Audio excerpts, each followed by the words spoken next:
The Westwood One Podcast Network.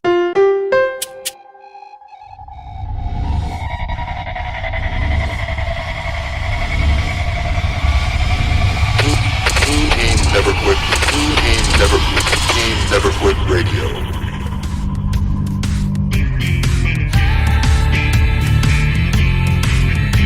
You ever think about quitting? It's the combat of life, hammering the snot out of you. Well, stand by, dig in deep, and get ready to get fired up with us. Welcome to the Team Never Quit podcast, the #1 podcast that inspires you to fight on. I'm your host, David Rutherford, here with Mr. Never Quit himself, Marcus Luttrell. Our mission is to help you embrace the suck of life, to teach you the values of working your ass off, and to interview the most hard-charging people on planet Earth. We know life is hard. It's time for you to suck it up, Buttercup, and let us teach you to persevere in every environment imaginable by sharing real-world lessons learned by those who never quit. That's right. It's time, Marcus, for us to help them defeat the negative insurgency in their lives. You fire me up. Are you ready? I'm ready. Let's roll. Let's roll.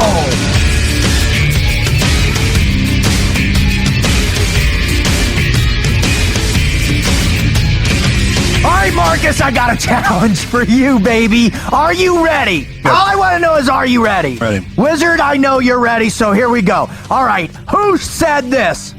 All right, they're on our left. They're on our right. They're in front of us. They're behind us. They can't get away this time. Who said that? Chesty? Hell yeah, Chesty. He also said, don't forget that you're first Marines.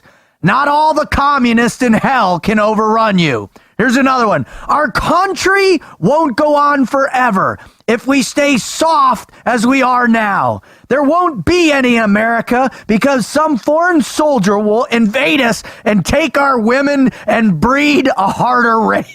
Here's another one. Paperwork will ruin any military force. And another one. The mail service has been excellent out here. And in my opinion, that is all that the Air Force has accomplished during the war. Here's another one. All right, you bastards, try and shoot me. Here's another one. Retreat, hell. We're just attacking in a different direction. We're surrounded. That simplifies the problem. Take me to the brig. I want to see the real Marines. And the last one, old breed, new breed. There's not a damn bit of difference so long as it's the Marine breed. That's amazing. Dude. I love it, man. We need the Marines to be Marines. No matter what, at any point in time, how good it is, how bad it is, Marines should always be Marines. Absolutely. Oh, and they are, and they are quite proud of that. It's great. I call Dakota Gunny Highway. Do you really? Favorite movie, man. I love that. That movie's so good. Oh, it's beyond good. Sweet, sweet, sweet, sweet. He knocks him right out, dude. Heartbreak Ridge, You know, he was 52 when he filmed that. Really? 52, bro. Clint's Gunny awesome, Highway. man. He's beyond awesome. That would probably be the top right there, right? If he would What? come on our show. Oh, my God, yes. I might have to be. Josie Wales came. That would be my Just number one. ask Taya. Ask Taya if she'll call him and ask him. I never thought. Yeah. You know what I mean? I know she doesn't do that kind of thing, but for this, man, we got it. He's getting up there. We need his never quit story, man. You know what I mean? I think he'd do it in a heartbeat. If we said 20 minutes, he'd do it in a heartbeat, man. I think he'd do it. I think he would. Let's just will him. Him and Ryan Reynolds. That's. He's become a great director, and you know what a great director is always hoping for when he's got a great movie? To have a great actor like Ryan Reynolds. Yeah. It's starting to get It's true. ridiculous now. I love it. Well, anyways, welcome to the Team Never Quit podcast. You're in for one hell of a Marine show, and that's why the only way possible to start this sucker out was to be able to pull chesty quotes, right? To get you in the right mind frame for one of America's great heroes, one of Marcus's close friends, to come on the show today, baby. So I am super fired up. Man, I mean, I might even break out in the halls of Montezuma here in a minute. My blood is boiling. I'm fired up. I wish I had an actual Marine uniform. Otherwise, I would have worn it today, dude. Because I believe that. Today, I am chomping at the I just bit. keep thinking about it. People, when everything's calm and you got the bulldogs around, everyone's like, they're aggressive, and then let me tell you something. When them dudes go to work, all right, when Marines go do what Marines do, it is precision, right? I mean, it's like something. I watched these two Marines go house to house one time, man, kicking doors. Like in Ramadi, ferocious animals. This tall, but I mean, all they were was just armor around them. I couldn't even see their heads. This is kind of like a transformer with them. I mean, it was the craziest thing. Just demolishing This shit. is in 08. I mean, however, Ramadi, I'm like, man, look at these dudes. And I sat there on the binos and watched them go room to room and just Wreak havoc. Came back just looking at me like, what next? You know, that kind of deal, man. And when you have something like that, and we need that, that's that. Devil dogs. And you never see a Marine out of shape in that uniform ever, boy. They don't disrespect that. That's a thing. History, heritage, man. And what's amazing today, and if this is your first time on this show, God bless you, because you're about ready to get a dose of America, a dose of the United States Marine Corps, a dose of what makes this country so great, right? And a dose of truth. Real American truth here today. You ever tangled with a Marine before? Plenty of times, right? We got into a couple. I have too. Yeah, and PB. They're good at it. Yeah. Oh, yeah. Man, they can get down, man. I got kicked off a Marine Corps base before with Hawk and Charlie. How's it going? Yeah. I told you that It's a story, mutual, right? exclusive love-hate relationship there. Oh, totally. Between the Marines and us.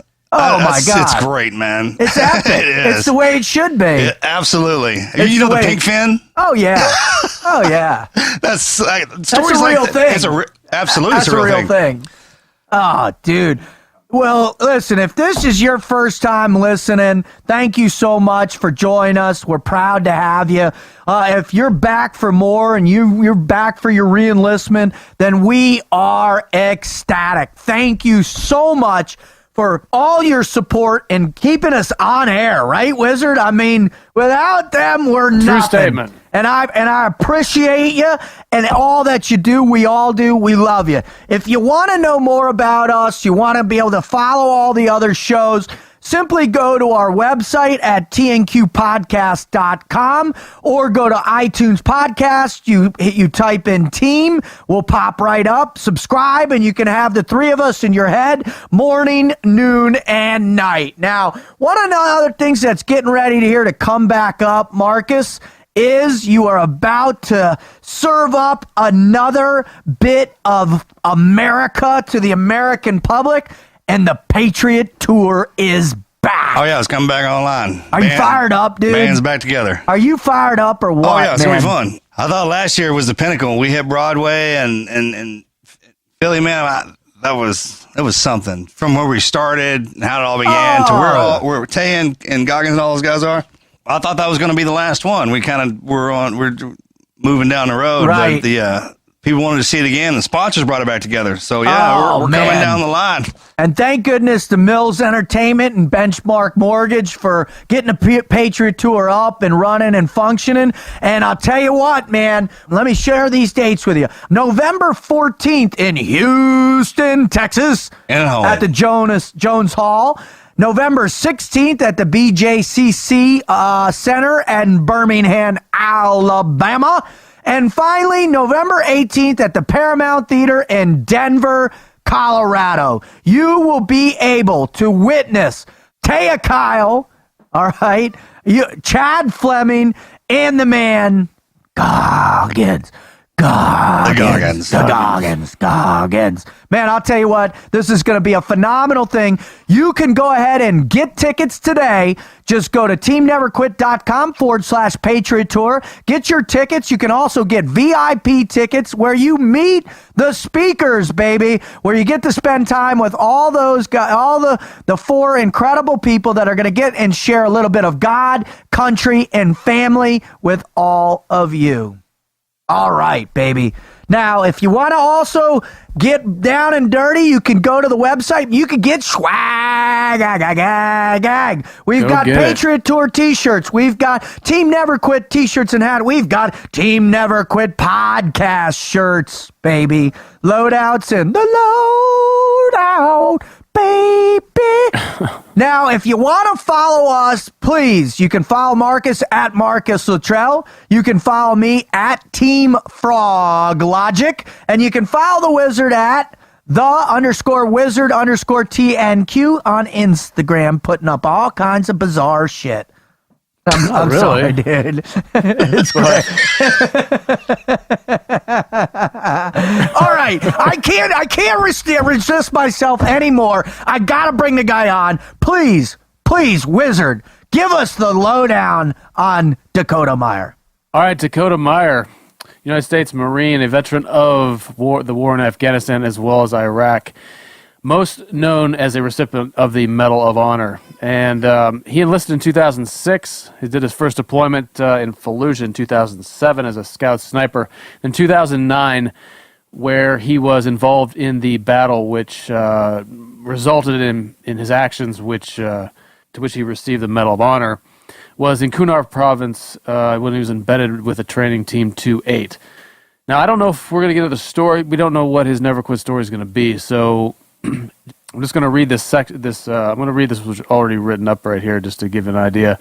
When a forward element of his combat team began to be hit by intense fire from roughly 50 Taliban insurgents dug in and concealed on the slopes above Gangle village, Corporal Meyer mounted a gun truck and enlisted a fellow Marine to drive and race to the attack and aid trapped Marines and Afghan soldiers. During a 6-hour firefight, Corporal Meyer single-handedly turned the tide of the battle, saving 36 Marines and soldiers, and recovered the bodies of his fallen brothers. 4 separate times he fought the kilometer up into the heart of the deadly U-shaped ambush under heavy fire. During the fight, he killed at least 8 Taliban, personally evacuating 12 friendly wounded, and provided cover for another 24 Marines and soldiers to escape a likely death at the hands of a numerically superior and determined foe. Damn, man. On his Holy first, cow. there's some more detail on what happened each time he headed back in there. On his first foray, his lone vehicle drew machine gun, mortar, RPG, and small arms fire while he rescued 5 wounded soldiers. The second, they apparently conducted an ambush maneuver. He disrupted that and evacuated 4 more wounded Marines. On his third, they had to hit a switch to a different gun truck because it was too heavily damaged to head in for a third time. As he did, coming back again as a turret gunner, killing several Taliban attackers at point-blank range, suppressing enemy fire. So at this was the point, 24 of his fellow Marines and some of the Afghan army soldiers could break out of the position where they were pinned down. Despite being wounded, he made a 4th trip with 3 others to search for some missing team members. Nearly surrounded under heavy fire, he dismounted the vehicle on foot, searching house to house to recover bodies of his fallen team members. It's just truly an incredible story. He became at least at the time, the second youngest living Medal of Honor recipient, and only the 3rd living recipient for both the Afghan and Iraq wars, and also the first living U.S. Marine in 38 years to be so honored. And I'd love to just add in the cats that we lost that day. First Lieutenant Michael Johnson, Staff Sergeant Aaron Kennefick, Gunnery Sergeant Edwin Wayne Johnson Jr., Hospital Corpsman 3rd Class James R. Layton. An Army Sergeant, 1st Class Kenneth W. Westbrook, died and succumbed of his wounds after that, man. Absolutely. I just, when you hear about that kind of story, Mark, I mean, damn, bro. A lot of bodies around your neck in one day. Right? Just back in there. I mean, holy cow. And he was a kid. He's just a kid, too, you know? Can't no more. Right. I mean, that'll turn you into a man, right? Gunny Highway. Heartbreak Ridge, man. That's it. That's why I call him that, man. I'm like, dude, you got the Gunny Highway thing going down. And he's kind of getting, I was like, bummed out, man. You need to, because he's so young, I mean, you got to think how long he's going to be able to do this. By the I know. time he's old and crusty, he's going to be like Gunny Highway Marine that goes back, look here, you little, yeah, that's Totally, right. totally. He's young now, so he can't get that. Yeah. And even if I tell him he can't get that, Yeah. right, because he's young. Yeah. But as he gets up, right, old Marine Gunny come out of it. Wow, you and Highway. Mel are so gracious and wonderful to have him in your life and to bring him out here to. Oh, man, we're all family in the uniform. Yeah, brother. Oh, holla, brother. Yeah. Well, what do you say, Wizard? Should we bring him on, bud? Absolutely. Let's bring him in here. From the halls of Montezuma.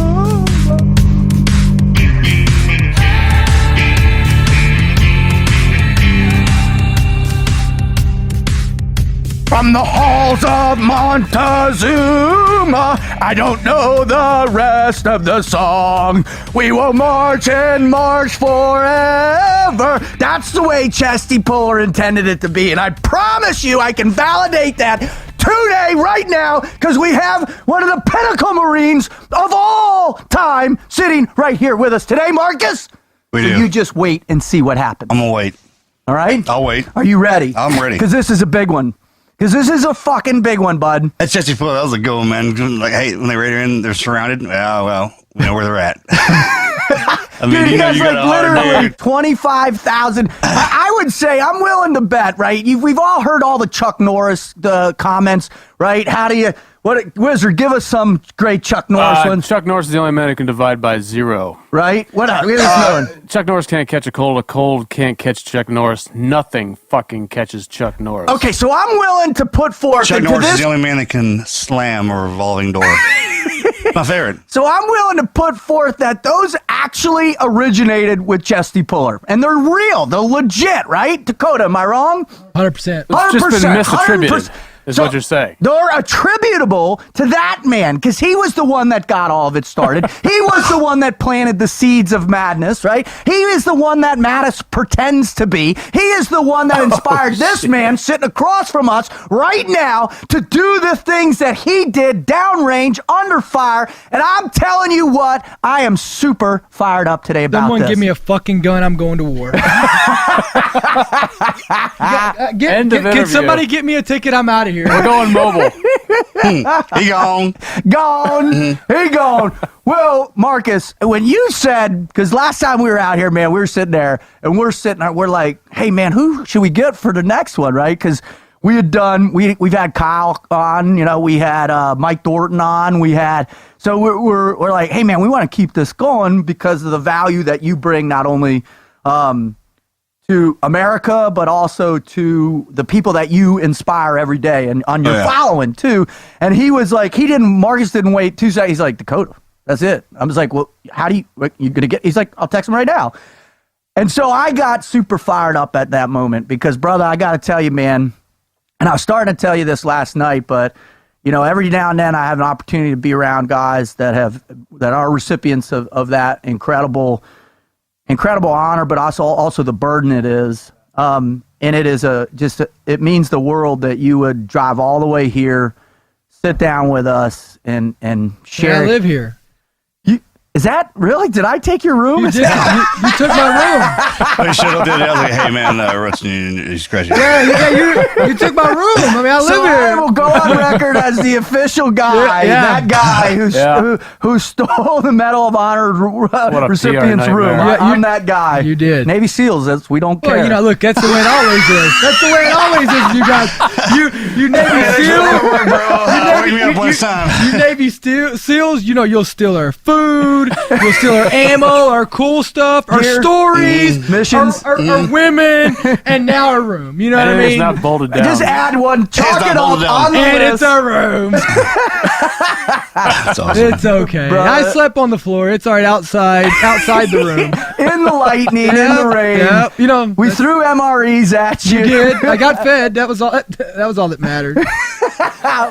Brother, thank you so much. thank you for guys being so here. much. Thank you for having me. I dig it. Well, I don't know, but if you've heard anything about, but the way we got to get going in here is we have to get warmed up, and from just a short amount of time, you seem like you're perpetually warmed up. That wasn't the warm up. Yeah. Hold on. Are we not already at a fever Marcus, pitch? what did you drag me into? Stand by. Like I said, I have to sit here and wait. That is not the warm up. So we gotta start stretching out cognitively. We gotta stretch out physically, mentally, cerebrally, and all the other smart shit people say on the radio. Sexually? Well, that's a whole nother conversation. Hang on That's that a belt different buckle and show. don't bend over for anything. We're actually gonna start like. Regardless of what you're told. Hey, Wizard, what's that lady, the doc who does all the relationship? Bored? No, that's Betty Ford. Bill? That's Oh, I alcoholism. was thinking of Me Too That's Kavanaugh another lady. No, What no. doctor? What's her name? Ann Myers, Dr. Ann. What? No, it's Ann Landers. Ann Landers, right? With all the relationship advice she has. That's a whole nother show. We're gonna do sexual advice for operator show. That's actually Ass peg or whatever. Hey, do you think they would? You know what the number one thing they would start with? What? Condoms. Use condoms. That would be the pivotal moment. Number of one. all- That would be number one. That's literally in your in brief out at Paris Island, the isn't service life of a used condom. yeah. How many times it could be reused before it needs maintenance? But that's not what we're going to talk Okay, about. okay, All right. cool. Although there might be some in there now that you've opened the spectrum it's a for those brilliant questions. idea. What we're going to do is we're going to give you a mad minute, right? We're going to ask you the most difficult, most challenging, hard questions you've ever been hit with in your whole life. Are you prepared for that? Sure. Nice. All right. Marcus, fire away. From Marcus? Oh no. Yeah. Okay. What is the best Ryan Reynolds movie? Love you, Ryan. Deadpool. Deadpool. There you go. Nobody's going to say that movie with, what's her name? Where he was like... Well, Sandra Bullock, where he's like Yeah, an he's intern. the assistant. What's the name of that? Knives? Do you know that one? Oh, man, that's a good one. That is a good movie, Yeah. All right. I love how you Wizard. asked Knives that question. Like he would be a man that would know that. Knives knows everything. He His- knows his name is everything. Knives. He's the wizard. Case silent. Yeah. Oh, yeah. Here's your question: if you died and came back as a ghost, who would you most want to haunt and why? Ooh, I can't really answer that one on here, but who would I want to come back and haunt as a ghost? It would probably be one of my exes. Yeah. The question is basically, who would you like to anonymously fuck with endlessly? Yeah, one of my exes. Check Just one of Roger. them. All right. We'll read between the lines on that one. All right. Here you go. You can go to any place, any dive bar in the world, and have a night of debauchery with Chesty Puller. Where would it be? Oh man, I think I'd have to go back. The bar's not there anymore, so I'd have to go back to. I mean, come on, Ton Tavern, right? Where is it? Philadelphia, Pennsylvania. Pennsylvania. Oh yeah. Ton Tavern, where the Marine Corps was established. Where Right? I the mean, Marine- I'd have to go back and do it there. I mean, I got to keep it. If we're gonna do it with Chesty Puller, it has to be where the Marine Corps started.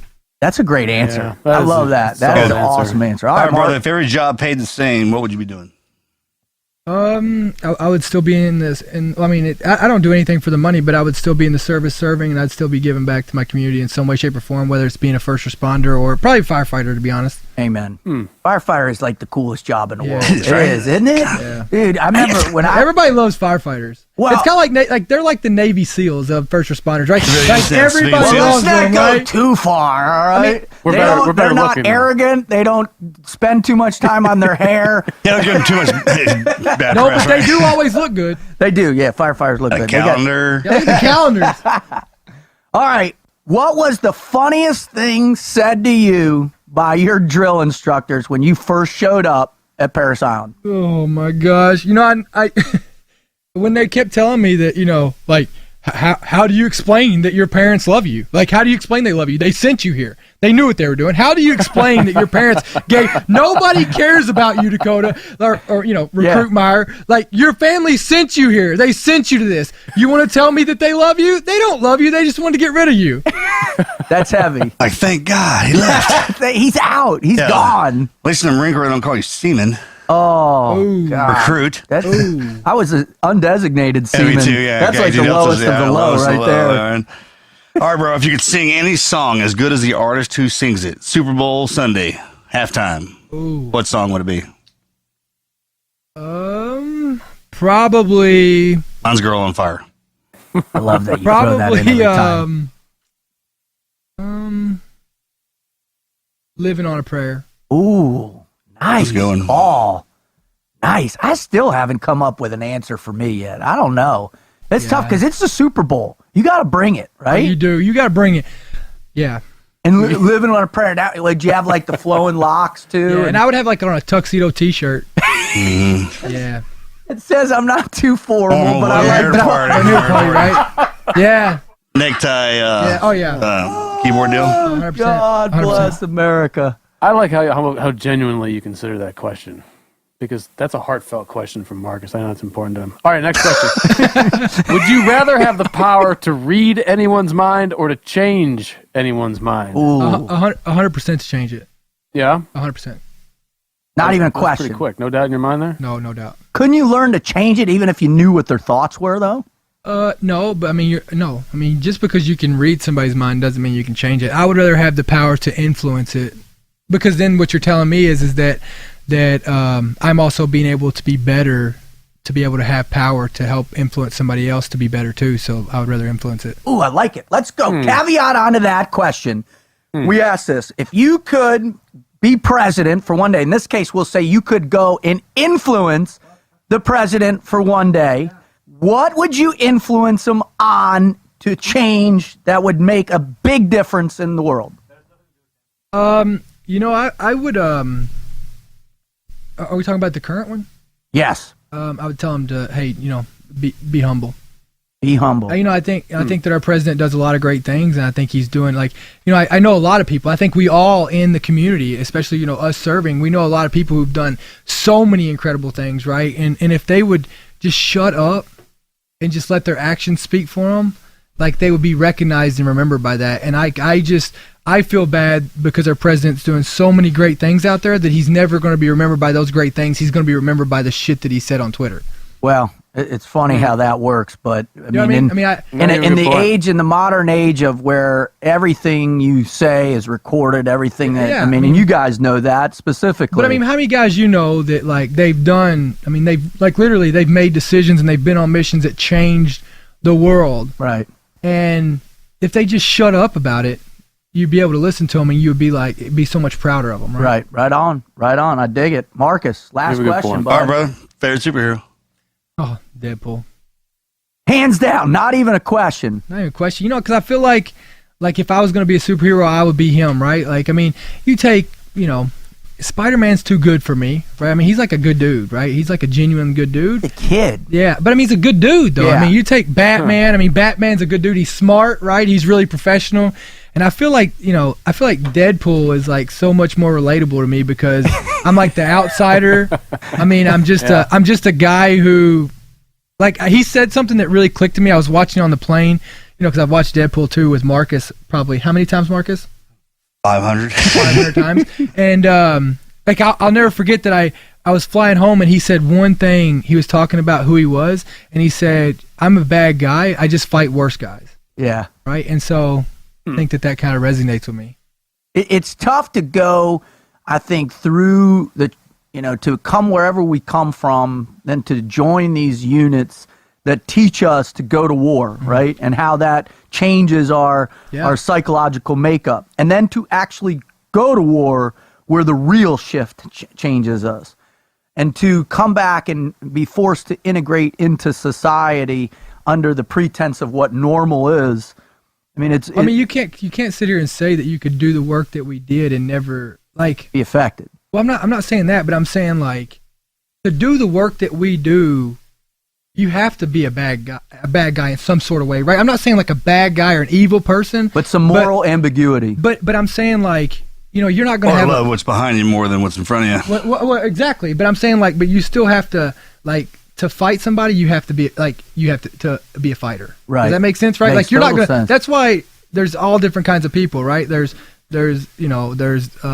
preachers who go out and they try to spread it their certain way, and we go out and we try to spread it our way. You know what I mean? That's why there's different levels of way to handle people. So I think that's why it resonates with me. Well put. Well stated. Well, Dakota, that is the mad. What do you got Honest, that's 13 and a 8 half minutes minutes. and 27 seconds. Oh, perfect. So that is the Mad 1327. We appreciate your contribution because we believe that this is actually the most significant portion of the show, and the other stories really just take second fiddle to it. But honestly, we started this thing 2 years ago under the pretense that we believe that everybody's going through their own hell at some time or another. And those hells can be classified in all different kinds of ways, whether it's sickness, physically, mentally, spiritually, emotionally. And Mark was like, hey, man, I think we need to do something that has a higher purpose and calling to it. And so that's why we started, is to create this show, to give people some type of place they can go where they can find positive stories about real pain. And stories of perseverance and grit. And those are the people that are going to come to this show to listen to your stories right now. So if you could, without further ado, would you please, Dakota, share your greatest never quit story or stories with our listeners? I think like, I think that my whole life is kind of like a never quit, right? I mean, I look at growing up, there was the challenges there, all the way into going into the service, right? I mean, I never knew what I was getting into, and then just going into the service, and I mean, even whether it's playing football, I mean, whether I think there's so many there are going into the service, coming back. I mean, I think the hardest part of my entire life was, is probably coming home, right? I mean, and trying to figure that piece of it out, and so I mean, to go into one story, everybody's heard the story about the September 8th deal, right? I mean, it's been told 1,000 times, but I think the one thing that they miss is coming home, and I think probably I think for me was probably just coming home was whenever I got home, and I got sent home from Afghanistan the weekend of Thanksgiving. And it wasn't something I wanted to do. I wanted to stay there. I wanted to stay fighting. I mean, I wanted to continuing the mission, right? Not only did I lose my team, but also I didn't finish here's something nobody knows about me. I've never finished a deployment. Wow. Like, I've been sent home from every deployment. The first deployment in Iraq, I was sent home to Germany when I was injured. And then, the second deployment. I mean, I've only been in country on deployment for 6 months. Wow. Total. Wow. Total. That's awesome. Congratulations. Those are heavy 6 months. Really? No, but I mean, for 6 months. So I think, probably the hardest part for me is that, not only did I fail my team, but I never finished anything. Right? And so, I came home and how soon after did they shut you down operationally right after it? No, did you keep going out? And when did they tell you? No, it just you're heated going up. home? It just heated up after that, right? Like, Right. I mean, after that happened, they got all this momentum. It felt like, I mean, you know how it is. Like, it's kind of, I mean, it's like kind of like a tug of war over there, right? And they got all this momentum, man, and they started hitting us 3 and 4 times a day. Wow. And we were just getting, pummeled everywhere we went, right? And so that happened September 8th, and I got sent home for taking unnecessary risk in Afghanistan the weekend of Thanksgiving. And then I got home. I landed in Atlanta on December 5th, and I came home, and that's the first time I got to see my dad. Wow. And I think for me it was just it's kind of just this whole part of, from that point, so December 5th, 2009, until I would say here very recently, it kind of, and it's kind of crazy because he's sitting here. There's only been one person in my life be able to put it in perspective for me, and that's Marcus. Wow. Like I would probably go out on a limb and say that I don't know what weekend it was, but the weekend that I came down here, I don't know if I'd be here today if it wasn't for Marcus. Wow. And he put it all in perspective for me, because I'd always struggled with it. Well, like, how did I let my guys down, and I don't have anybody to talk to about it because, well, they're all gone. Yeah. I mean, nobody that was there with me that day could talk to me about it, right? And the ones who can, they all have their own agendas on this because they're trying to protect their ass for what they did that day. And you know, and I knew what I was when I walked in there. And I think that, you know, going through this divorce and stuff, it was even worse, right? Yeah, I mean, you know, it all comes back. well, that, you know, because like it's a whole nother level. I think the worst part about the divorce, it wasn't that I was not going to be with her anymore. Like, I mean, that's whatever, right? I mean, I never meshed with her anyways. But the hard part for me is another failure, right? Like I felt like, to me, you know, my kids had no choice. I had a choice to pick who their mother was, and they had no choice in that. And I felt like, for me, whenever I said I'm getting a divorce, I'm giving up 9 years of their life. I agreed to that. And then on top of it, I felt like I had let down again the most important people in my life again, right? And so it's like, well, I mean, am I worthy to have anybody around me? And so I feel like that was, you know, kind of a hard point for me to get to. But I drove down, and I was talking to Marcus the whole time, and all he kept telling me, he kept calling me, just, hey, here's the address. Just get here. What time are you going to be here? He kept texting me, what time are you going to be here? And I live about 3 hours from him. And I came down here, and, you know, Marcus, he really put it in perspective for me. He said, you know, you should be having the best day of your life every day, and nobody should get in the way of that. You know, and he kind of gave me back. I know this might sound crazy, but he kind of gave me back my warrior card, right? Like to me, it's like, well, fuck, I failed. Here it is. I turned it all in, right? I lost it all, right? And, you know, to see him, I mean, I respected him and his story for so long. I mean, like, to me, you know, in my eyes, like, I mean, Marcus is the Alexander the Great of my generation, right? And when he stood here and looked at me, and he was like, dude, those guys, you know, they died honorably, right? I mean, they died in their you know, fighting the enemy, right? Just like we'd all swore to do going over there. We're all warriors, right? And he said, you know, you need to go back and focus on being the guy that walked into that valley that day on September 8, 2009.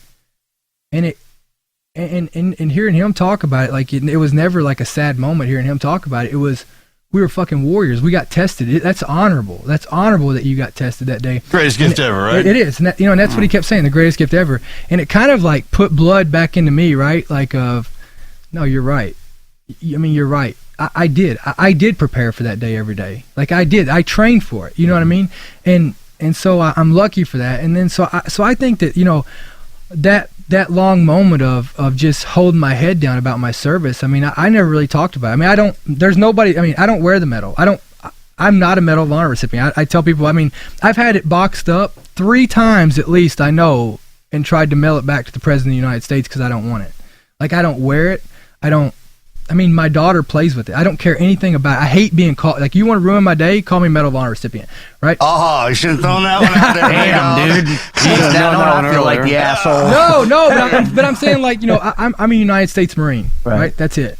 And so, I mean, I think that long period of time, you know, was really hard for me, trying to figure out what my identity was, and then still trying to do it in the face of the nation and trying to uphold that image and try to make a difference at the same time. Does that make sense? It makes a lot of sense. When you get hurt at home, where everyone's trained to coddle you and nurture you and say it's okay if you're feeling bad, but warriors, when you go out and you get hurt, it's different, right? That's expected. Yeah. And then the scar is kind of, that's your tag right there. You're like, and for the guys who didn't make it back, I mean, it's an honor to have been there with them in that final battle. So when you come back, you don't shame that, you honor that. Yeah, and that's it, and that's kind of what, you know, that's kind of the speech he gave me, you know, and it was really hard because, you know, I think that what really triggered all that back was I felt like I was giving up on my kids, right? Like, you know, well, what could I do more, right? What could I do? Is it really me? Is it really, you know what I mean? Like, you know, the whole time in my relationship, it was always blamed on me of, well, you know, you're fucked up from war, you know what I mean? Like, you know, you should just, I don't know how many times I've heard, well, why can't you just get over it? Like, why would you not just get over it? You know what I mean? Like, you know, you tell everybody else to push past it, so why can't you just push past it? Why can't you just get over it? It's just an excuse, right? And, you know, you start believing it. You start believing it, like, man, maybe I am just really fucked up, right? And now am I too fucked up for my kids, right? And when really that's not the case, right? You know, and that was kind of like, so I think that was probably, I promise going through this divorce was was way harder than anything I've ever done in the service. For me too. Yeah. I went through one 2 years ago, and I felt the same thing. Like, here I left the teams early. I felt guilty about all the guys, and then all of a sudden now I'm leaving this marriage, and I felt very similar to you. One of the things that really I like that you're talking about, and the fact that he's sitting right here, is the necessity that we have to kind of cultivate new groups of people to help us in those challenges. Can you describe why it's so critical for people to do that? Yeah. I mean, it's so critical because, I mean, the last thing you need, and I had this around me a lot, was, I don't know how many people make excuses for me, right? They empower me to not be the best me, right? Like from the beginning, from all the way back when you first got out? Yeah, first when I got home, people don't understand. So, you know what I mean? Like, look, it's okay, Dakota. And no, it's not okay. I mean, it's not okay. I mean, like, well, you've been through a lot. Well, okay, so has other people, right? I mean, you know what I mean? And so, like, it's so important to have those people who won't, I call it fuel your bullshit, right? Who won't chime in and empower and feed that monster of bullshit, right? And I think that, I mean, when I walked in, I looked at Marcus, and the first thing he said to me was, the hell's wrong with you? I mean, you know what I mean? It was like, so what is it, right? And like, every excuse I threw at him, it was like, okay, and what's really going on, right? Like, what I mean? I don't hear anything that bad, right?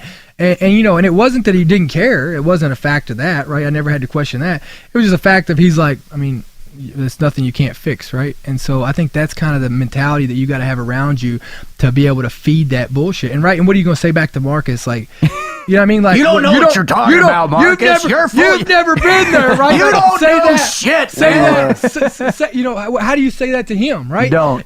Because you can't. You know what I mean? And it's like, so.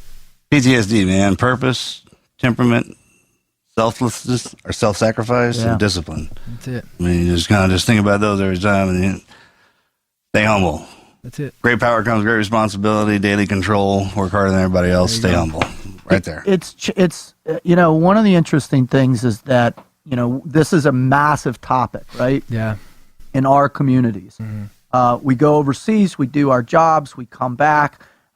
We don't quite know how to find the right pathways towards that sense of pride, that sense of self-confidence.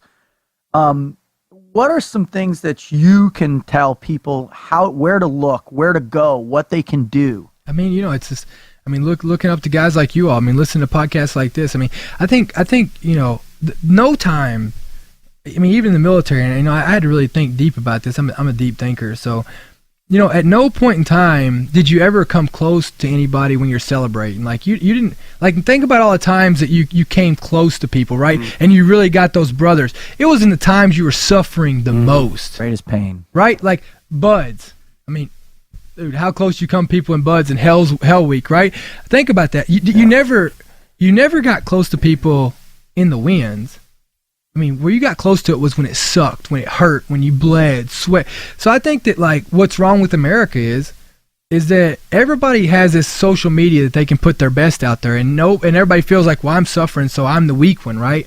And really, we're all suffering. We're all going through our own battles. And instead of, like, and people don't want to share their own battles anymore. They want to just talk about the good things. And so it's dividing us even more, when instead we should really turn around and start talking about what we're going through so that people can relate, right? And that's, I feel like that's what people should do, is they should start opening up and being real. Stop being fake. Stop making up this person that everybody's trying to give the same answer, and we're all just taking a different test. Yeah. And that's where we're so wrong. That's where we're wrong at, right? Like, I always talk about, I would never, and I pray every night that we never see another September 11th. But I promise you this, I would give everything that I have to have another September 12th. Right. I would give anything that I had to have another September 12th. The collective unity and pain. Dude, it didn't matter. It didn't matter what color you were, what religion you were. It didn't matter where you came from, what you believed in. I tell you what I never heard. Are you a Republican or a Democrat, right? Yeah. I'm telling you know why? Because we were all Americans then. We were all Americans. And that's what I think that America has to get back to, or people in the world, right? They have to get back to believing in each other and believing in and loving each other, right? And it's not a popular thing to say. Like, we need to get back to loving each other, and people can say whatever they want. Right. but we need to start, loving each other. I'd like to ask a question on something you just talked about just before that, as far as having an honest being open to have honest conversations and a recognition in yourself when you are struggling with something. Yeah. But how does a person do that without falling into this trap of what we see Being so a victim? frequently, victimhood? Yeah. Exactly. I mean, so I think that at the point where, so you become the victim in any situation at the point you allow yourself to become the victim, right? Like you choose to be the victim. And so I always try to, even if it's not, even if I didn't do it, I mean, even if, logically or factually, I didn't do anything to involve that. What I try to do is I try to still take some accountability to it, because at the point that I take accountability, I have control.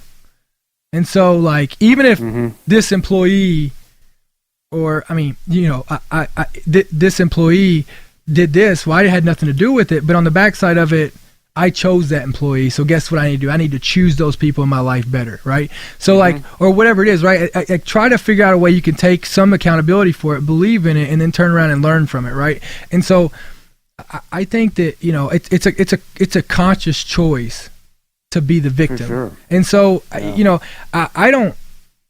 think you have to address the problem, and then you have to turn around and execute. And I think the victims are the ones that don't want to execute. I think you become the victim when you get stuck in stating the problem instead. I think there's 3 steps to it, right? I think you state the problem, you discuss the solution, and then the execution part. And I think that when you get in you get stuck in the place of stating the problem, then blaming everybody else in the solution, and you never execute. I mean, people become the victims because they're lazy and they don't want to execute and do the work to be better. Right. They don't want to take that power back into themselves, even if because that requires you to see fault in perhaps what you've done in the past. Where'd that come from? Where'd you learn that? Man, when I came home from Afghanistan, I was a bad dude. I mean, I blamed everybody for my problems. I blamed the world. I blamed my leadership. I blamed, I blamed, and when people would try to talk to me, I would look at them, and my go-to answer was, you weren't there. You don't get it. You don't know what it's like. Fuck you, right? And I was drinking every day. And I mean, look, I was driving down the road. It was in September of 2010. And I mean, I was drinking a bottle and a half of Crown a day. I mean, and I could function. You'd never know it. It's good pace. It's a good pace. It's good pace, man. That's Yeah, big. solid. You think I could have been a SEAL? Let's race Yeah. In your darkest throws, it's got to be 2 bottles, 2 bottles and an 8-ball on a regular basis. So. But I was driving down the road, man, and I just I said, I'm done. And so I always kept a pistol on me. And I had shot my Glock the day before, and I always kept it in like the side of my door. And so I was driving down the road, and I pulled over at my buddy I went to high school shop, and because I knew that the next morning that they would find me there. And so I pulled over, I put the car in park, and I put the gun in my head, and I squeezed the trigger, and it didn't go off. Somebody had unloaded it that night when I left the place that I was at. And I sat there and I made a deal with myself. It wasn't anything bad, right? I just said, look, if it's that bad, then go ahead and get it over with. Like, if you're going to continue to waste everybody's time around you and blame everybody else for your problems, then you are better off to go ahead and do this. But I said, and all I do is rack it back and do it. And I said, well, and if not, if I put the car in drive, I made a deal with myself. If I put the vehicle in drive and go home, like, I won't live for me, I'll live for everybody else. And so I sat there for about 5 minutes, and I put it in drive and drove home, and I never looked back. That was That's it. fucking badass is what that is. That's commitment. That was it, I personally hear those stories over and over. I've experienced that, something similar to that myself. I didn't have the courage to pull the trigger, but we hear this all the time. What can you say to that guy that's listening right now that last night finished his bottle of Crown, staring at his Glock 17 that is loaded, he knows it, and he's just working up the courage? What do you say to that guy right now, Dakota? Or woman? I say, I don't do it. I mean, I say there's, it's, you can go with the taglines of, well, it's a permanent solution for a temporary problem, whatever, right? I mean, but I say on the backside of it, like keep fighting, push through. There's more to live for. Stop. The only way that you commit suicide is when you become selfish and you focus on your own problems. Like for every problem that everyone has in their life, I can give them 10 good things about it, right? And a guy once told me, he said, Dakota, you know, if money can fix your problem, if it's bills or if it's a vehicle problem or you don't have enough finances or, you know, whether you're looking for a house or, you know, a girlfriend or something, he's like, you don't have problems, you have inconveniences. Mm-hmm. He said the day that your child's sick and you can't fix it with money, he said the day you can't write a check to fix it and your child's sick or your wife died or I mean, you know, or anything like that, or you've got cancer, or, you know, whatever, he goes, that's when you got problems. And so what I say back is if a check or making more money or something like that can fix it, like then you don't have problems, you got inconveniences. And just put it in perspective, like back up, like stop getting so rooted into it. I mean, and then, you know, look at the people around you, right? Like look at the people around you. You are what you know what you're surrounded by, and I would start there, right? I mean, but it's not worth it. Obviously, and thank you for that. I think that's one of the most powerful messages we've had on the show to date, for sure. You obviously, as a result of the thing that I will not say because you'll jump over there and start beating on me, but as a result of that, you have had this opportunity to not only been around other guys bearing the burden, but also people from all walks of life, other units. What are some of the great things that they've shared or you've learned from all these people that really resonate with you? You know, I think the people that like I attract to the most, I mean, you know, like, you know, Marcus, for example, is the people who want to like who don't talk about themselves, who don't talk about what they did or this or that, right? Like who cares, right? Like, okay, that was one day. The people who are still going out there and who are doing it today, right? Who are still out there trying to make a difference. You know, I broke it down like this. You know, no matter whether I was taking a shot to take a bad guy out or whether I was going in and I was building, providing security to build a well in this home or in this town or I was going in to do humanitarian aid or I was going out in the community to try to represent America the best that I could. All I was trying to do was make that part of the world a better place. And so I just want to be around people like that, right? Like those are the people who I think are so incredible, are the people who are going out there and who aren't talking about their stories, but who are going and trying to make the world a better place still, right? And I have one goal in life. I have one goal. It's to change the world and to make the world in America, the world, all of it, a place that's worthy of the sacrifices that my teammates gave. Wow, that's heavy. That's amazing. I follow you on social media, and what I'm most amazed at is how often you have the opportunity to speak to young Marines. Yeah. And in my mind, in my mind, that's like, you want to talk about making the impact, right? Because I know, Marcus every so often gets to go out and, speak to a buds class, right? And finishing Hell Week or graduating.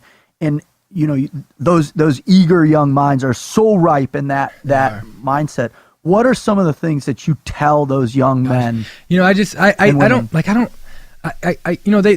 open up for question and answers, right? Because I want to know what's important to them. Yeah. And, I always try to get them off these political issues, right? I try to, they're irrelevant. They don't matter, right? Stop worrying about the dumb stuff. That's what that's what everybody's worried about that. What I try to do is I try to make them believe in the America that I see, right? Like I try to make sure, let me take it back. I don't try to make them believe in it. I just try to remind them. There's not enough people. Name it. Name who's going out there and reminding Americans that we live in the greatest country on the face of the planet. Who's doing it? Tell me what TV show you can turn on. Tell me where you can look at on your phone. Tim Kennedy is out getting it done. God bless you, Tim. Of course, Tim. But name somebody who's not a service member. How about this? Yeah. Name somebody who's not a service member that's doing that. Very tough. Right? All I want to do is talk about the problems. Micro. There you go. Micro. Awesome. Mike's incredible. Love you, Mike. But I just want to go out there and remind them of what they're fighting for. I want to remind them that, look, America appreciates you, right? I want them to be proud of. I mean, all of us sitting here, like, we got to wear the nation's cloth. We got to wear the nation's cloth. Like, when people thank me for my service, like, I get fired up because I'm like, no, thank you. Thank you for providing me the opportunity to represent you across the world. I mean, we were America's away team. I mean, we got to go. I mean, think about that. We got to go, and do you get, like, we are the beacon of hope for the world? I don't care what anybody says about America. We are what puts hope back in America, or back in the world. You take America out of the world, people's hope are gone. It's gone. Anybody can argue, but I'm telling you, when America's strong, the world hates us. When America's weak, the world suffers. And we are what decides that. We are the only thing that stands between evil and freedom. You take us out, and we're not free anymore. And I think that I try to remind them of that, of what they get to put on, that uniform, and what it means, and the sacrifices that were given. And I mean, you guys get it. You guys did it. But I think so many times we get wrapped up in it because it's like we're doing it every day, right? Yeah. That we forget, like, I mean, when you take, I mean, you all been in the villages over there. When you go in and you take out a bad dude, how appreciative these people are. The fear in local good people's eyes that these people, the evil can bring in. I mean, you all have seen it. Transcends culture. Right? I mean, and guess what? When they're begging and praying for someone to come help them, who comes? We do. And to understand the purpose. I'm just saying, you see it when you walk in. They let you know. You do. They are happy to see you. You do, right? I've walked in villages to where, like, you could see the sigh of relief that they knew, at least while we were there, that they were safe. Yeah. And to be able to give that to somebody, right? Like, I understand people hurt, but I can't stand to see people fear. Yeah. And so I think, for us to be able to help that and for people to rely on us for that, right? I think that it's such a important role and significant role, and I think that you should be proud of that. You should be proud that you were able to do that on behalf of your country, right? And you had the opportunity to do it. That's what makes us unique, man, is our boys are willing to, even if we're not getting hit on our own short, we'll go over there and scrap for somebody else just because, man. Right? And we'll go scrap for the small person or the person who needs us, right? Or the person that's down. That's what we do. That's all we do. All we do is try to rid the world of evil. Because we're a collective of every other country. Exactly. And so that's what I try to remind them. Little bits from every piece, throw it into one and build one kind of place. That's what we've done. It's pretty amazing. You're absolutely right. It's critical that there are people that have been there, that have actually seen it, to come back and transmit that to those who have not yet seen it, may never see it, or are soon to see it. Because you can read it on somebody when they tell it to you. And I'm sure when you're standing in front of those young Marines, they just believe the veracity from the platform you speak from. Based on that, it talks to a person like, because I'm not going to recognize the truth. I'm not in there walking in to give some tagline or some motivational bullshit, right? It's fun. It's fun shooting people. Like, I mean, that's not what you're here for, right? Because hate will only get you so far, but love will push you forever. If you love your country and human beings, hate and wanting to just hurt people, like, that shit only gets you so far, right? But to believe in your cause and to believe in your purpose, to know your why and to be able to visualize that and see it, I mean, you can't stop somebody who has a purpose. Kind of how you can tell the difference, I guess, too. Once we get in and get after for a while, when the guys are complaining about doing the door kick in and all, they're like, we're all fired up about it when we don't have it. Right. And then you get the guys who are starting to kind of complain about it, and you're here for the wrong reason, I think. What is it? What they say? Like, everybody wants to be a warrior until it's time to do warrior shit. Yeah. Right? Amen. That's a mature attitude, though. It's not the 18-year-old recruit's attitude where they just want to go and kill everything in sight. After you've walked it for a while, you start to see that. Like, if you hear his story and you think, man, that's terrible, I'm glad I wasn't there, then you don't need to join the military. If you hear his story and you're like, man, even knowing the outcome, you're like, wow, I wish I was there. You said that then before. You probably need to sign up, and then we'll give you the tools you'll need to carry on into Well, I'll tell you what made me realize it one time is man, because I was that guy. I mean, I was that 18, 19-year-old that, man, I couldn't wait. I was that guy up until September 8, 2009. Like, man, I can't wait to go in here and shoot a motherfucker in the face. Like, that was me, right? Like, and I'll never forget this guy. Like, he was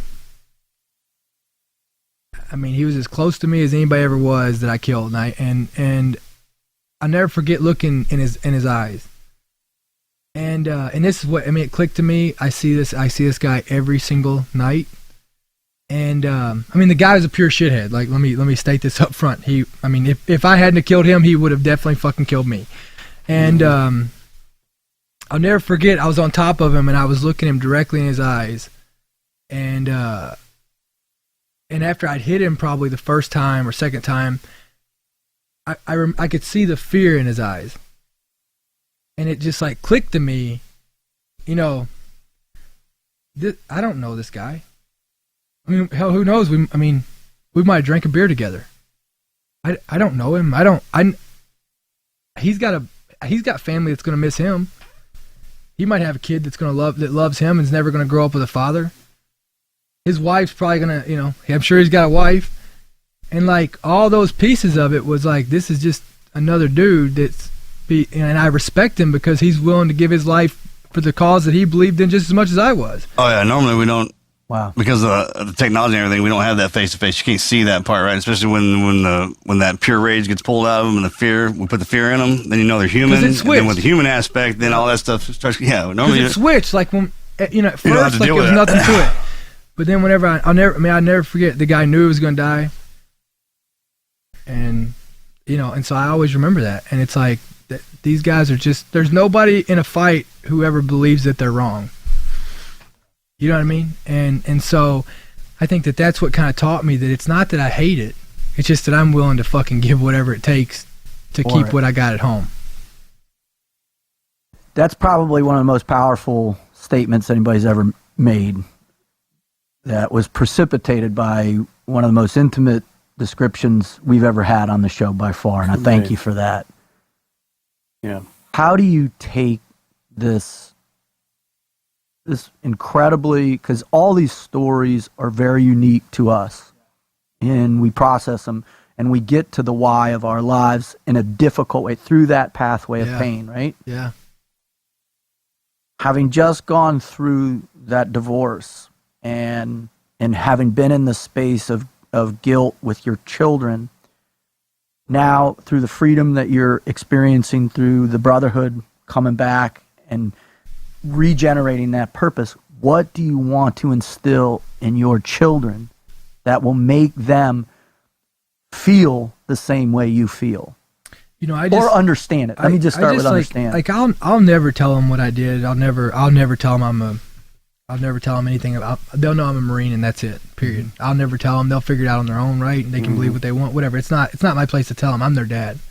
And I just want them to know, number one, is that no matter what they're loved, no matter what they go through, they can get through it, right? I want them to be resilient, respectful, open-minded, and honestly, I just want them, like I said, I just want them to have pride in their country, have pride in who they are, be confident in who they are, and love every human being on the face of the planet. Wow. That's all I want them to do. And I want them to be happy. You know what I mean? That's it. You've referenced, and before we wrap things up, you and I think this is the most impactful thing I know for me that I'm hearing in you is you've referenced the power of love multiple times.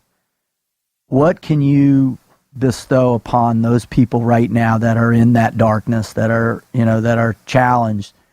How can you put a frame of reference around the power of love and how they can turn their struggle into that powerful, 100%. and go out there? Well, don't believe the lies that you're telling yourself. That's the biggest lie, is the lie you tell yourself. And if you tell yourself nobody cares about you, that's a lie, because I care about you. I don't know you, but I was willing to give my life for you at one point in time, and I didn't know you, but so I can tell you right now that I was willing to give my life for you. And I might not know you, I might not ever meet you, but I care about you and I think about you.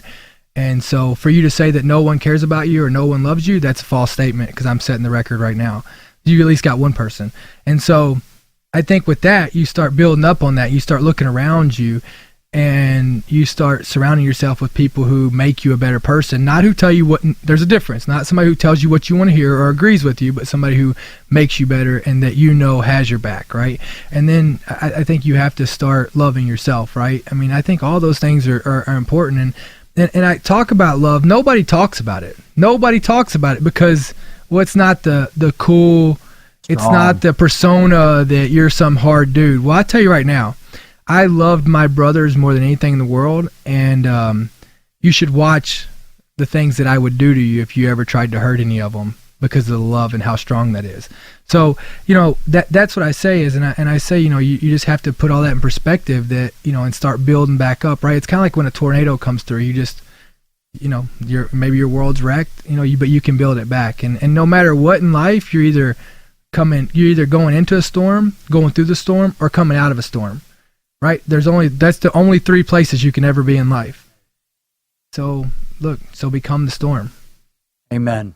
Well, Dakota, brother, I'm speechless, and that's a pretty impossible thing to happen, I thought, but I just want to thank you. I appreciate y'all having me on. This has been one of the most profound shows we've had by far. No, I appreciate it, man. I mean, I got to tell you, and like I said, I'm not just saying, I mean, I tell people all the time, Knives hears it, and the only reason I talk about this love stuff so much is because that's truly what has gotten me through all the hard times in my part of it, right? It wasn't the people who said, hey, just tough up, that shit's all in your head, whatever, right?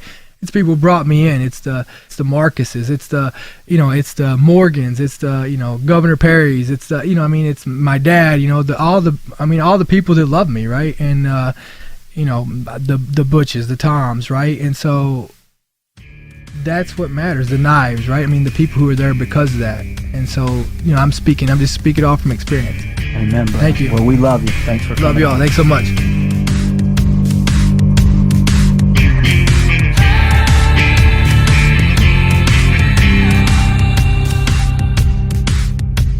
Marcus, dude, that hit me like a ton of bricks, brother. I just... Yeah, when I'm bringing everybody else in here, man, I can't sit there hear him talk about me. I got to leave the room. dude, that was what I was wondering So because I know how hard it is for you when people are not only giving you accolades, but the sincerity of... I don't like that, man. But it was, it was all good, dude. It was all super positive. I appreciate it, I really do. Back it up on my funeral. That's the only time. We'll have like 3 days of props for you. If we're standing still long enough for you to tell me what I'm doing good, then we're not moving fast enough, kind of deal, right? So let's keep pushing forward. Let me make a mistake, and let me take all that goodness out of your mind, all right? Let me put a bad taste in your mouth. All right, you got it? All right, let's go. I love you, man, but I need you to think of me on the raw side. Bring you back to reality. Well, I'll tell you what, his descriptions of all the different scenarios he went through, that was about as raw as I've ever heard. Yep. And I think if our listener, if this was your first time listening to this show, then you just have been the recipient of something incredibly powerful. I mean, he talked about it in such an eloquent way, right? This pathway of pain, and we talk about it all the time, that you have to walk this pathway of pain, but at some point, whether it's, after you come back from combat, whether it's after you make it through a horrific divorce, whether it's after you've been wronged or a friend been sick or you've lost people or whatever that pathway of pain is for you, what she called the storm, whether you're leading up to it, you're in the middle or coming out, man, there's a component of that pathway that you have to hear the word love in, right? And that's what he kept referring to. And for me, that was the thing that just kind of blew me away, that here he is, and I know he hates it and will hate me and probably want to get into it with me again when we see him next. But, when a Medal of Honor recipient, which he he don't like to be called that. No, at all. He doesn't even want to talk about it being a relevant aspect of his life. But when a guy that bears that burden, the metal don't make the man. right? And I think that's what he's saying, that if you can shape your perspective for our listeners, for the people that, this is your first show, or thank God to all the people that keep coming back, man, and all those people that keep us going. When you look at your life experience, when you take a real cold, hard look at all the pain you've gone through and you've endured, look at it with a sense of reverence. Yeah. Right? Like the anchor and globe for him, the trident for us, the triple tab for our other friends, or I told you I was having one of the melancholy days. I don't know what's going on with me, man. But I wish I would have worn my trident a little bit more. Well, you don't want it when you're. Don't worry. That's the thing, man. For Every Christmas, frogman, I think, does it. It's not the missions or anything like that. I guess it's. what it means. Yeah, right. And what you went through, and more importantly, what your boys went through. Yeah, they're so great, man. Our guys, dude. Oh, God. And I think what a cool fraternity. When you heard him talk, you could imagine his buddies he lost that day. You saw him vividly. Well, you saw him vividly talk about killing the guy that he went hand to hand with, but also, his brothers that died day. I mean, he lost so many guys. Yeah, that in itself's pretty heavy at that age. We all had the bug. It bit us, but at 18, and I had baby Jinx. He was 17 when he came in. Yeah. Well, dude, I'd been through 4 years of college. You were through 4, yeah. And that maturity, but man, and then to all of a sudden, there is a lot that goes on in that little span right there. Yeah. Well, your initiative formative identity is set by 18, but your cognitive identity isn't fully set until 26. Pretty deep. You're right. All right, good. Yeah. Thank God. Yeah. Hoo-yah. So, my thing with having him come on and express all those aspects of the never quit mindset, man, our listeners just got, a fat dose of truth. I thought it was fantastic the way he was able to go from the intimacy of killing to the intimacy of wanting to die, the intimacy of a divorce and the fear of his children.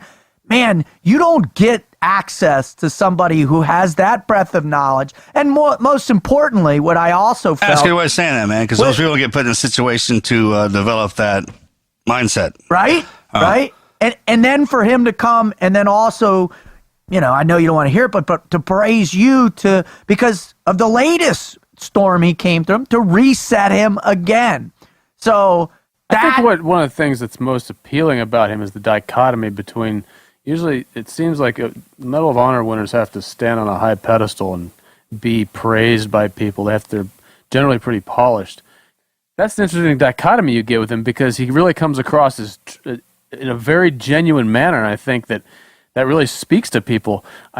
That's part of the reason why he surpassed at least my expectations for this, and how well he packaged, the messaging he had about not allowing yourself to become a victim, to be able to recover yourself from pain and difficulty, as well as him kind of struggling with the dichotomy of having the opportunity and a genuine desire to help fellow service members promote the positive aspects of our country, while at the same time having that platform afforded to him by receiving something which gives him pain to talk about, by reminding him of a very traumatic event that he had to go through. So for those reasons, I was incredibly impressed, and I feel honored that he was able to come on here, and he's going to touch thousands of people with what he said. Amen. Oh, yeah, he got a lot jammed in. And into that early frame, right? Yeah. Tell me about it. Hey, man, you just went through some life experiences that's supposed to happen about 30 years down the road, right? All your friends dying, all that. That's kind of what war does, right? It brings all that collective into it, and then even the path after that, being a celebrity and doing that's tough, man. Heck yeah. Warfighter. Thank God he's a warfighter, right? Only he can handle something like that. For sure. like the chaos he's dropped himself into. I laugh at him because he's young, and that's what old dudes do when they mentor young guys. And thank God he found you too. I mean, Dakota Perry. Rancher hooked that up, man. Sure. And he goes, once I got him here, the Valhalla sign, that's him, man. He's the one that made that. That's cool. Oh, he's just young. Yeah. Oh, young buck. You know what I'm talking about? Man, it's just, he's still got it in him. Even when he's sitting next to you, can hear it. As operators out of the older, you can, what stories he chooses to tell. Yep. You know why he tells those, right? Yeah. So I mean, hey, I'm right here for you. That was the blessing that I got coming out was that I was taught and mentored by everybody in NSW. And I mean, I'm like, Overwatch, like you can't believe, man. I can't make a mistake because I always ask questions and I'm pushed in the direction that I needed to go for the betterment of everybody around me, man. So now it's my job to, I'll grab a hold of him. Yeah. Once you get out, man, out of that forever uniform, we're coming back together. That's the great thing about this social media platform, man. I'm snatching every vet I can. That's awesome. Yeah. It's kind of my own little selfishness, man. I like being in and around the boys, and I worked with Army, Navy, Air Force, and Marines. I'm a bastard too, man. I got trained by all of them, so I get along with all of them. I speak the language, and he lives down the road. I snatch him up and remind him what he was. Amen. I mean, that's what it's all about, right? Just because the job description changed, what's inside of us doesn't. Man, I was a warrior. I had to train to become a Navy SEAL. Boom. Then I had to train to become a writer. All that, follow all down that path. That's what he's doing now. I'm ahead of him, right? So. Yep.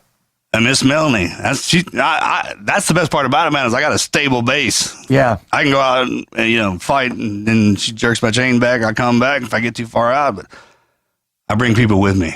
Yeah, you do. Well, thank God you do it. Well, I just want to thank God, and I want to thank Christ, and I want to thank Dakota. Man, thank you for having the courage to do what you do every single day, having the courage to do what you did, for fighting for our country then and now in every different way we need you to fight. And I just am honored and thankful for you. Yeah, that was all time, man. I appreciate you coming out here and doing that. And, I'm glad you're a part of the family, part of the crew now. Once you get past these gates, I got you forever, man. I can't let go of you. So, and now that Melody's throwing her shine on you, you're locked in, right? So, man, that's the best part about it. And to all of y'all who keep bringing us back, thank you so much for listening to us and letting us do this. We love y'all. I'm out. I'm out.